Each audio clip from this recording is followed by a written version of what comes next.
Hello friends, welcome back to another vlog. उम्मीद करती हूँ आप सब लोग एकदम ठीक ठाक होंगे, मज़े में होंगे। यहाँ पे फाइनली 2 हफ्तों के बाद आज जाके मौसम थोड़ा खुला है, धूप निकली है। हालांकि कल शाम को ये आसमान थोड़ा क्लियर हो गया था, धूप निकल गई थी और हम लोग गए थे सनसेट देखने के लिए। आप लोगों ने देखा होगा मेरी लास्ट वीडियो में। तो बस आज भी ठीक ठाक है। आज थोड़ी हवा भी ज़्यादा है, पार्टली सनी है, धूप आ रही है जा रही है, बादल भी हैं। तो बस आज सोचा कि चलो थोड़ा बाहर का काम कर लेती हूँ, छोटा मोटा काम मेरा बचा हुआ है। पहले अपना यार्ड दिखा देती हूँ आपको बाहर जाके कैसा हो गया है। अभी लकीली थोड़ी धूप आई है, वरना अभी बादल आ गए थे सूरज के सामने।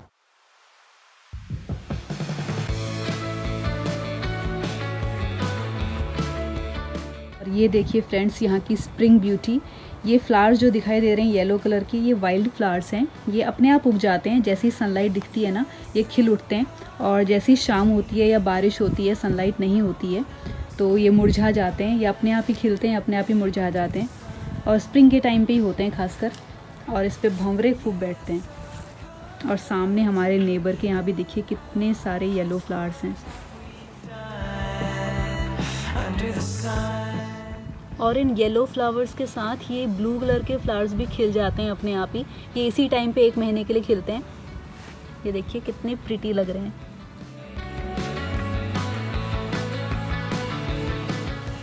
सन अभी बादलों के पीछे है, लेकिन ठीक है, आ रहा है जा रहा है। एटलीस्ट वो बारिश से, वो ग्लूमी से वेदर से तो फार बेटर है। उस तरफ अच्छा है, थोड़ा थोड़ा ब्लू स्काई दिख रहा है। अगर हवा चल रही हो और ऊपर से सूरज बादलों के पीछे चला जाए ना, तो ठंडा और ज़्यादा लगता है, क्योंकि वार्मथ नहीं मिलती है ना। और ठंडा भी है अभी, +8 डिग्रीज़ है और फील फैक्टर कम ही होगा, 5-6 डिग्रीज़ होगा। और अभी आ गया है सन, तो अच्छा लग रहा है। वरना स्वेटर्स वगैरह जैकेट्स हैं ही। यहाँ के जो लोग हैं फिन्स, ये समर आने के 1 महीना पहले यानी कि मई में सारी तैयारियाँ कर लेते हैं। अपने यार्ड को, बालकनीज़ को क्लीन कर लेते हैं, आउटडोर सीटिंग अरेंजमेंट कर लेते हैं, ग्रिल्स वगैरह निकाल लेते हैं। बाहर जिस दिन अच्छा मौसम होता है उस दिन ग्रिलिंग करते हैं, फैमिली के साथ एंजॉय करते हैं।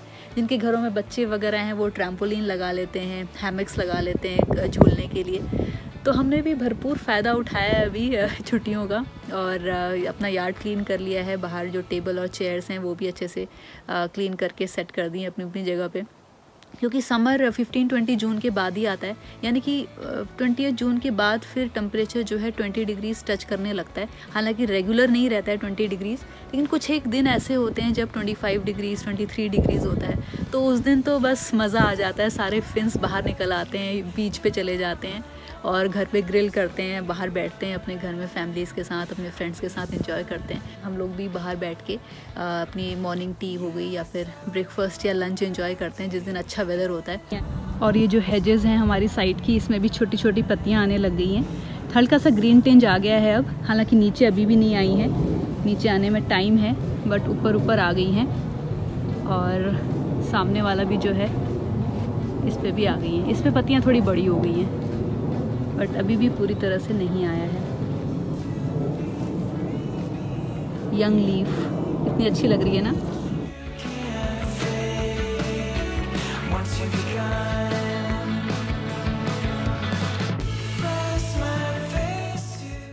और फ्रेंड्स, पेड़ों पे तो मैंने आप लोगों को दिखाई दिया था पहले, आने लग गई थी बर्ड्स। अब तो फिर भी बड़े हो गए हैं और दूसरे वाले ट्री पे भी अच्छे खासे आ गए हैं।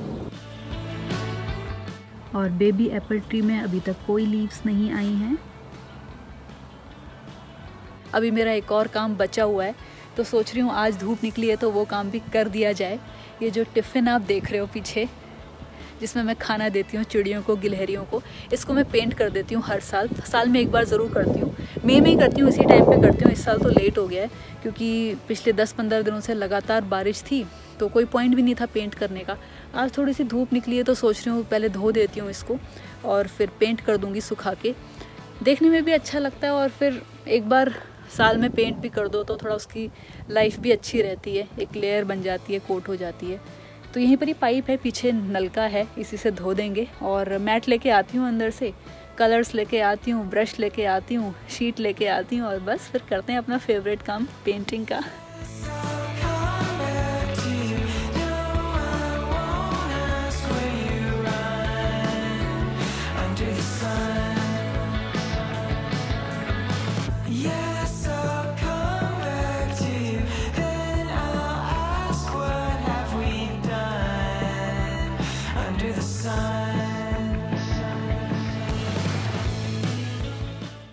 हवा चल रही है ना, तो मैंने कैप ले ली है। अब सुकून से करेंगे पेंट। इनको भी मैंने अच्छे से धो लिया था और अब ये सूख भी गए हैं। अभी इसके कलर से आपको समझ आ रहा होगा, मैंने लास्ट ईयर इस पे ऑरेंज पेंट किया था। अब ये फेड भी हो गया है, तो इस बार मैं नया पेंट लेके आई हूँ। इस बार रेड करेंगे।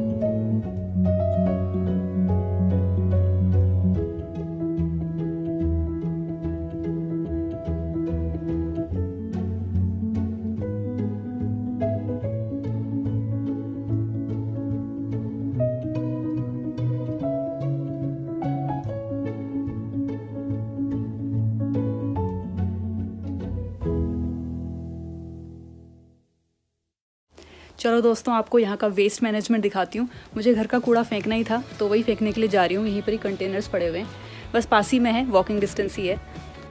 हर सोसाइटी में एक एरिया होता है जहाँ पे अलग अलग किस्म के बिन्स रखे जाते हैं और उस सोसाइटी में रहने वाले लोग उसी बिन्स में अपना कूड़ा डालते हैं। यहाँ पर 8 डिफरेंट कंटेनर्स हैं, जिसमें से पहला है कैराउस लासी, जिसका मतलब है ग्लास कंटेनर। इसमें बॉटल्स और जार्स जो काम के नहीं रहते हैं वो डाले जाते हैं। इनको रिसाइकल करके ये न्यू ग्लास कंटेनर्स बनाते हैं। दूसरा कंटेनर है पीएन मेटाली, जिसमें मेटल आइटम्स जिसमें मेन मटेरियल मेटल हो वो डाला जाता है। इलेक्ट्रिकल डिवाइसेस या बैटरी नहीं डाली जाती हैं। तीसरा कंटेनर है कैराउस कार्टोंकी, जिसमें कार्टन आइटम्स डाले जाते हैं, जैसे कि milk cottons, cardboard, paper bags, carton packages वगैरह। इसमें वेट या फिर डर्टी कार्टन नहीं डालने होते हैं। नेक्स्ट कंटेनर है बियो याते, जिसे बायो वेस्ट कहते हैं। इसमें फूड वेस्ट डाला जाता है, सिर्फ जो खाना ख़राब हो जाता है, या फिर फ्रूट पील्स वगैरह। कोई केमिकल्स, ग्लास, मेटल वगैरह कुछ नहीं डालते हैं। नेक्स्ट कंटेनर है कैराउस पेपेरी, जिसमें पेपर्स डाले जाते हैं, जैसे कि newspapers, magazines, advertisement flyers, envelopes वगैरह। कोई भी वेट या फिर डर्टी पेपर्स नहीं डाले जाते हैं।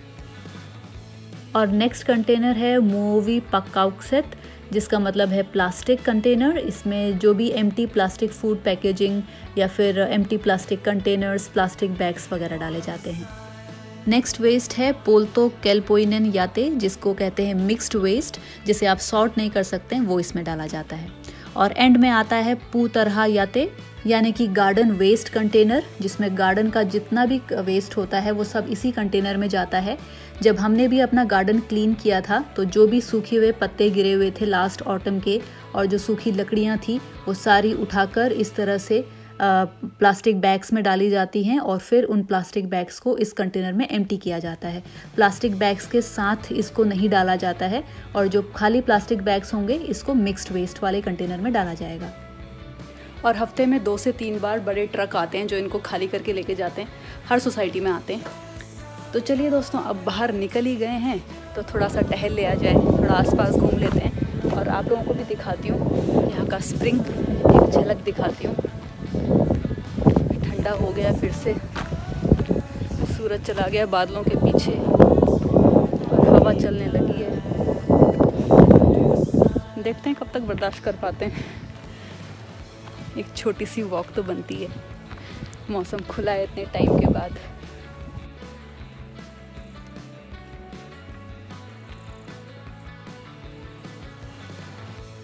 और ऐसा नहीं है कि यहाँ पे 8-10 कंटेनर्स हैं तो घर पे भी सबके 8-10 बिन्स रहते हैं, ऐसा नहीं है। बस 2 बेसिक बिन्स रहते हैं घर में, एक बायो वेस्ट जिस खाना तो बनता ही है रोज़, तो चाहिए होता है, और एक मिक्स्ड वेस्ट। बाकी जो पेपर्स वगैरह हैं, न्यूज़पेपर्स, रोज़ तो फेंकने जाते नहीं हैं, हफ्ते में या 10-15 दिन में एक बार पूरा बंडल फिर डिस्कार्ड करना हो तो तब जाते हैं। या मेटल्स, कार्टन वगैरह, टिन्स वगैरह, ये रोज़ तो इनका कूड़ा होता नहीं है, तो ज़रूरत नहीं होती है इनको। जब भी कूड़ा होता है तो अलग से जाके फेंक के आ जाते हैं पॉलीथीन में डाल के। और आपको जो वो पीछे बिल्डिंग दिखाई दे रही है, ये यहाँ का डे केयर है। डे केयर यहाँ पे पायवा कोती बोलते हैं फिनिश लैंग्वेज में। मेरे भी मुंह से अब पाइवाकोती निकलता है, तो अगर बोलते बोलते पाइवाकोती निकले तो समझ जाना कि डे केयर है। अब यहाँ पे काम करने जाना हो या मार्केट में जाना हो तो फिनिश ही बोलनी पड़ती है। अब आदत हो गई है, ज़ुबान पे बैठ गई है तो निकल जाता है। तो यहाँ पे बच्चों को 1 साल के बाद पाइवाकोती में यानी कि डे केयर में डाल दिया जाता है, चाहे पेरेंट्स वर्किंग हैं या नॉन वर्किंग हैं, 1 साल के बाद डाल दिया जाता है। और बस वहीं पर ही उसकी ग्रूमिंग होती है, बच्चे के साथ खेलते हैं, जो सुपरवाइज़र्स होते हैं उनको उनके खाने पीने का ध्यान रखते हैं, अलग अलग एक्टिविटीज़ में इन्वॉल्व रखते हैं, इंगेज रखते हैं, थोड़ा पर्सनालिटी डेवलपमेंट होता है। और 7 साल तक यहाँ पे जो बच्चे हैं वो पाइवाकोती में ही जाते हैं। बाद 7 साल के बाद फर्स्ट में जाते हैं। यहाँ पे नर्सरी या फिर केजी वाला कॉन्सेप्ट नहीं होता है जैसे इंडिया में होता है। तो 7 साल तक बच्चा डे केयर में जाता है, उसके बाद फिर स्कूल जाता है सीधे 7 साल में, वो भी पहली कक्षा में।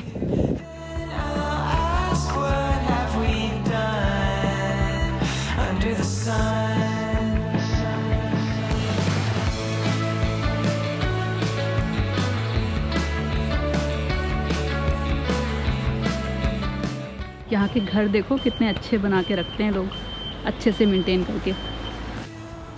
अभी इन हेजेस में पत्ते या फिर फ्लावर्स नहीं आए हैं, जब आ जाएंगे तो कितना ब्यूटीफुल एंट्रेंस लगेगा। ये देखिए फ्रेंड्स, कितना बड़ा मैदान है दोनों तरफ। रोज़ आते जाते ना इतने सारे रैबिट्स दिख जाते हैं कि पूछो मत। लेकिन जब सोचती हूँ कि इनकी फ़ोटो लेनी है या वीडियो बनानी है, तब दूर दूर तक एक भी रैबिट नहीं दिखता है, पता नहीं कहाँ गुम हो जाते हैं। चलो इस हरे भरे मैदान से ही जाया जाए, अच्छा लग रहा है चलने में। और सामने बादल देखो फ्रेंड्स, एकदम घने बादल आ गए हैं अचानक।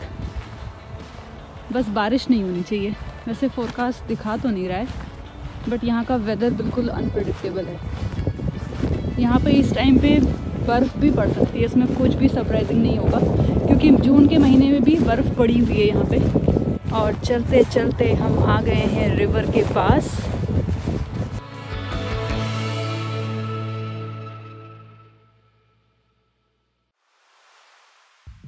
और इस तरह के बिन्स यहाँ पे हर 100-200 मीटर की दूरी पे बने होते हैं, और हर कोई कूड़ा उसके जगह पे ही फेंकता है। कभी भी आपने मेरे व्लॉग्स में देखा नहीं होगा कि रोड पे कूड़ा है या गंदगी है, cigarettes, polythenes, paper cups, cans वगैरह यूं ही पड़े हुए। तो यही रीज़न है, यहाँ पे बचपन से ही सिखाया जाता है स्कूल्स में सबको कि कूड़ा जो है हमेशा डस्टबिन में ही फेंकना है, बाहर इधर उधर नहीं फेंकना है, चीज़ें क्लीनलीनेस मेंटेन करके रखनी है। तो हर कोई उसको फॉलो भी करता है अच्छे से। जब लोग अपने डॉगीज़ भी घुमाने लेके आते हैं, तो जब वो पॉटी करता है तो ऐसा नहीं है कि वो पॉटी ऐसे ही सड़क पे पड़ी रहती है, तो अपने साथ वो प्लास्टिक बैग्स लेके आते हैं जिसमें उस पॉटी को डाल के इन डस्टबिन्स में डालते हैं। तो इस तरह से सफाई बनी रहती है। पर वही बात है, कुछ ना कुछ खुरापाती तत्व हर जगह होते हैं, यहाँ पे भी हैं। 10 में से 1 या 2 तो मिलेगा ही ऐसा जो इस तरह की हरकतें करता है या जो बाहर कूड़ा फेंक देता है, बट बहुत ज़्यादा कम है, बहुत कम है। 10 में से 1 बार या 2 बार आपको दिखाई देगा कि कहीं किसी ने कुछ फेंक रखा है, वरना तो साफ़ है सिटी। पूरी सिटी क्या, पूरी कंट्री साफ़ है और अच्छा लगता है। आबो हवा इसीलिए काफ़ी अच्छी है यहाँ की।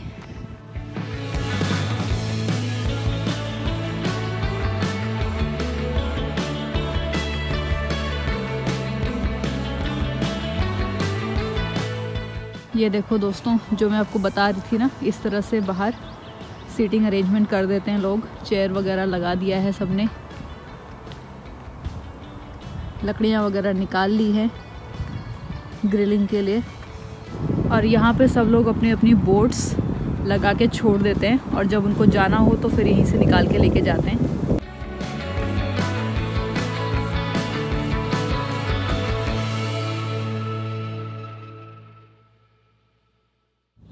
ये बेल शेप के फ्लावर्स कितने ब्यूटीफुल लग रहे हैं।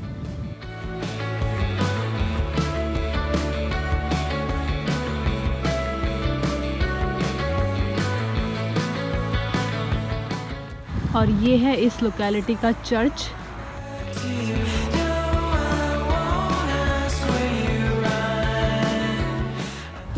ये जहाँ पे स्टेयर्स देख रहे हैं, यहाँ से है इसकी एंट्रेंस।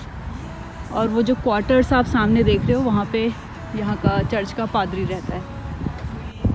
नेचुरल ब्यूटी है ये यहाँ की, सन दिखा नहीं कि बस खिल उठे।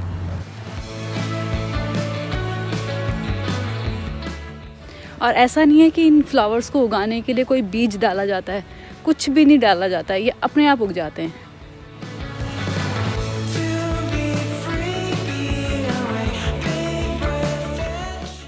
और यहाँ पे लोग इस तरह से ये बर्ड फीड हैंग कर देते हैं पेड़ों में। यहाँ पे चिड़िया आके अपना खाना खा लेती है, और अगर ये एम्प्टी है तो इसमें कई बार अपना घोंसला बना लेती है। इस ट्री को दूर से देखने में ऐसा लगता है कि जैसे ये चेरी ब्लॉसम का ट्री है, बट है नहीं।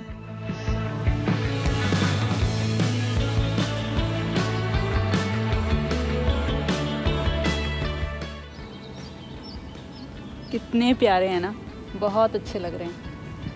ये ऐसा सिर्फ 1 महीने के लिए रहता है, और 1 महीने के बाद ये ऐसा हो जाएगा कि जैसे ये कभी ऐसा था ही नहीं, बिल्कुल चेंज हो जाता है। ठंडा लग रहा है, अब हवा चल रही है ना, धूप आ रही है जा रही है, धूप के आ गई। धूप आए तो अच्छा लगता है।